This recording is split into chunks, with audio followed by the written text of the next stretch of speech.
If you're someone who's ever felt like you don't have enough time, or you're running out of time, or you're behind in some way in your life, then this video is definitely for you.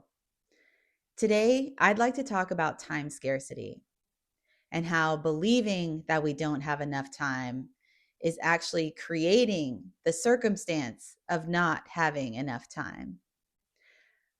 Welcome back, everybody, to day 17 of our 100 days of realignment. We are in the third week talking all about belief systems. And today, I would like to talk about one of the most predominant limiting beliefs that I have uncovered in my journey as it relates to time scarcity. As I've been taking inventory this week of the limiting beliefs that I have and that I'm working to revise into more empowered beliefs, one theme that keeps showing up in the two areas that I am working on in both my health and my career is related to feeling like I don't have enough time or that I'm running out of time in some way. And I have made two important shifts that I would like to talk about today. The first shift is really shifting my belief around not having enough. Because anytime we're coming from a place of lack or limitation, we're actually going to create more of that in our lives. And that's the same for time. When we feel like we don't have enough of it, then we experience not having enough of it. So the first shift is actually our perception of time and shifting into a state of feeling like we have more than enough time or an abundance of time for all the things in our lives. And that shift alone can be really powerful if we're really committed to it. And if we really come from the perspective or having more thoughts around having freedom of time and having an abundance of time, that can make a definite impact in our lives. But the second shift that I think is less talked about is actually being able to embody the energy of somebody who actually believes they have more than enough time and show up in our lives as if we do have more than enough. This is something I have been focusing on this week, really trying to show up as the person who has an abundance of time in my life. And that has proven rather challenging for several different reasons. One of the most powerful and important reasons is because I was already coming from a perspective of somebody who felt like I had limited time. I have a lot of different priorities in my life right now, and I had been engaging in behaviors such as staying up late and consuming a lot of caffeine in order to create more time in my day to get it all done. And I became aware in week 1 when we talked about disconnecting from distraction and slowing down, that this was something that had to shift for me. And so as I have pulled away from all the distractions and the energy stealers and the time stealers in my day, what I'm noticing is that it's making it more evident that I have limiting beliefs around a scarcity of time. Then when we shifted into week 2 and we were talking about rebuilding self-trust and creating priorities in our lives and non-negotiables that we showed up for ourselves no matter what, I found that I was shifting more into masculine energy, which is all around doing and taking action, which is a very important aspect. However, I think I leaned a little too far into the masculine because I started feeling a lot of urgency and restlessness and was really falling back into that hustle and grind mentality where I was going to do it no matter what, which was creating a different set of difficulties in my life. And so this week, as I've become far more aware that one of the issues for me is the limiting belief around time and not having enough of time, I have really worked to shift my energy back into more of my feminine side, where I'm really slowing down, creating more space, and being far more present in my life, and focusing not so much on chasing, but in more of that receptive or receiving energy. And it seemed counterintuitive to me initially, but what I'm finding is that the more I actually am able to slow down and be more present in my body, the more time I feel like I actually do have in my day.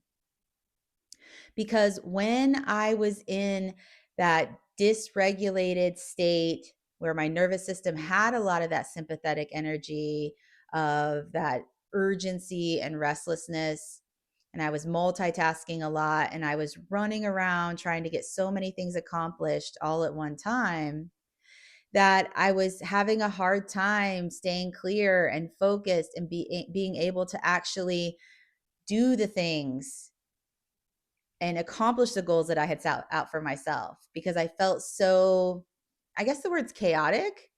There was a lot of kind of running around and doing things, but I didn't feel like I was getting a lot of things accomplished.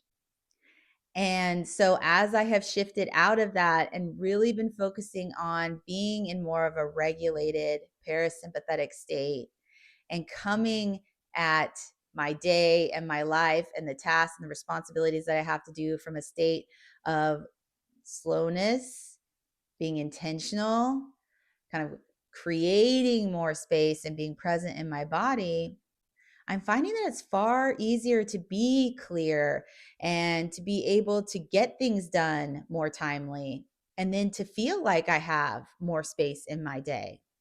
And so that's definitely been very profound. And then being able to show up from the capacity of somebody who actually is in an embodied state of believing I have more than enough time has been really helpful as well. Because if I believed I had more than enough time, I would be somebody who would prioritize myself and my needs first instead of putting all of my needs last, which is something that I have traditionally done, where I have kind of been in that loop of self-abandonment where I'm focusing on meeting everybody else's needs first and then kind of putting myself last. So, as I'm shifting this energy and working on these limiting beliefs and really integrating the lessons from week 1 and week 2, and also just being aware of having a productivity wound where I believe, or had a belief from childhood, that it was lazy to rest, or that if I wasn't being productive then I wasn't contributing in some way, or that my worth and value is tied to my productivity or my ability to get things done. That also contributed to the scarcity of time, because if I believe that my worth is tied to doing all the things, but I feel like I don't have time to do all the things, then therefore I don't feel worthy, which is not an empowered belief to have. And so this week, I really encourage all of you to sit down and to take inventory in your life, especially in the areas where you're wanting to transform something or shift something, or, make adjustments in your life. Write down your current beliefs about that thing and see how many of them actually circle back or tie back into a lack of time, or feeling like you have time scarcity in some way. The other way this shows up is feeling like we're behind in some way, or that we should be farther along.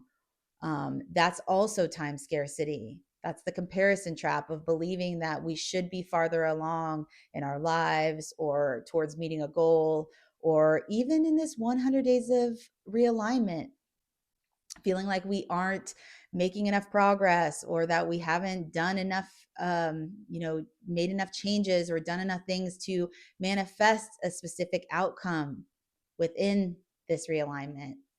And I really want to reinforce how important it is that it's actually the process that we're focusing on, not the outcomes here.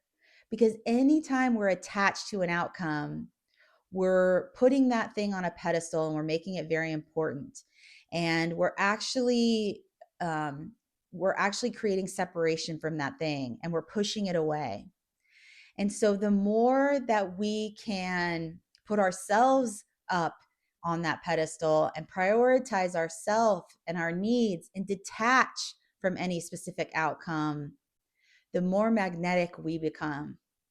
So believing that you have an abundance of time, you have absolute time freedom, and that you can, you have that space and flexibility in your day, in your week, in this challenge to accomplish anything that your heart desires, that will actually empower you and move you towards being able to show up in that capacity as somebody who believes that is true. So I will be back on Friday to finish up this week talking all about belief systems and our limiting beliefs and how they manifest in our lives and hold us back.